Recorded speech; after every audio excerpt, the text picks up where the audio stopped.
Thanks very much, Les Ciancurla. First of all, I want to pay tribute to Deputy Whitmore and thank her and her party for bringing this forward. It's an excellent motion. It's only a shame that we actually have to be talking about such a subject, but that is the reality.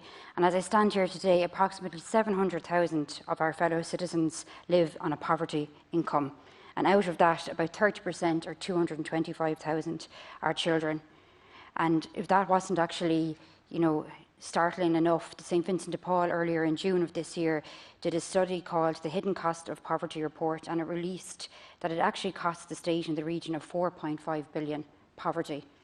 And what actually is that when we talk about it? It's children going to bed hungry, it's children going into school without lunches, without the correct warm coats as we come into this time of year, without correct footwear. It's all of those things, and I think it's important to remember that that's what the reality is for children. To think about kids in this day and age, in 2020, that are actually going to bed hungry or going into school hungry.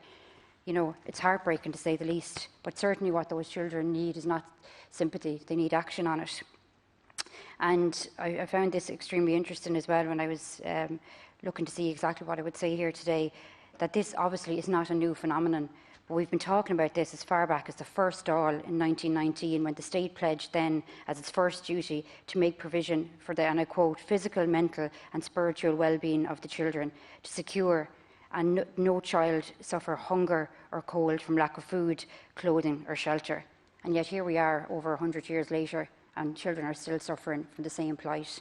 And I think it's important to say that this obviously has a knock-on effect on every single part of your life. You cannot go into school and function properly if you're hungry, if you're tired, if you're freezing cold. And that's the reality for so many children. And then there's all the stuff around direct provision, children in direct provision, not having the same opportunities, children in homeless services. And I'd like to say as well, that's not just hotels and B&Bs, that's children living in very overcrowded situations, maybe with families and friends, where people are trying to keep themselves out of the kind of emergency accommodation system, but yet they really are still the hidden homeless. Children growing up like that, kind of squashed into everybody in the family sharing one room. There's no opportunities for children like that to even have the normal things that we take for granted, or that other children take for granted, around having school friends over, or having birthday parties and all that sort of stuff. And it's really important. I think COVID, obviously we've had child poverty, and unless we do something radical, we're going to have child poverty.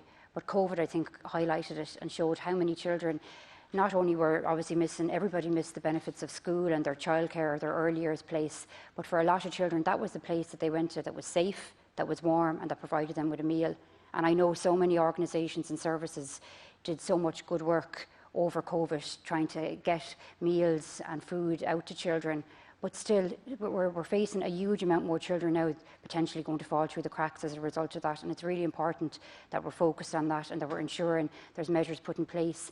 And one thing, you touched on it in your speech, Minister, in relation to the school meals programme. I mean, that's an excellent programme and initiative, and breakfast clubs. But something else as well that I regularly talk about, and I think sometimes doesn't get enough attention, is the school completion programme. And it's not only in DEIS schools, it's primarily in DEIS schools, but it's also in other schools. And that could be a programme that could be rolled out. First of all, they definitely need their funding increase, because they haven't had any funding cuts restored since the recession. But they do excellent work on a range of things, and they kind of fly under the radar, which is exactly what a child in that situation needs. They don't need everything being highlighted, that they are somehow different and a big red circle around them. And that's what's excellent about the school completion programme. And I know it's actually, ironically, it's moving from your department, but if you have any influence in the time that it's left to increase its funding or increase its mandate, that it can roll out in more schools, because the work that they do is invaluable. But I would just like to, I'm going to pass over to my colleagues, but I do want to just commend again Deputy Whitmore and say that we will be fully supporting the motion.